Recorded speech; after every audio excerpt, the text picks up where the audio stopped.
2004 Chevy Silverado, 5.3 liter. What's happening is I was going into limp mode. All of a sudden, the ABS light would check in, and it would just go into third gear. It wouldn't come out until I played with these set of wires. I thought it was originally the ignition. Wasn't the ignition. Then I thought it was the ignition wires. Not at all the ignition wires. Until I found out what it was. It's gonna be, it's hard to see, that red wire right there, top left.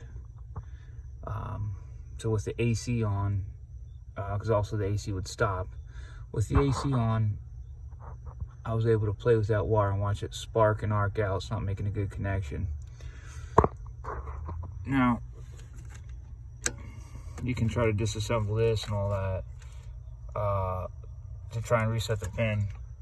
The best thing I found to do is take a old toothpick, just snap the end off and shove it in there.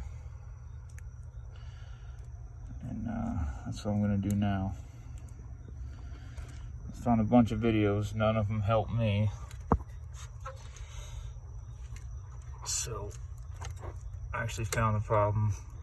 I'm gonna go ahead and fix it. This should be the fix right there.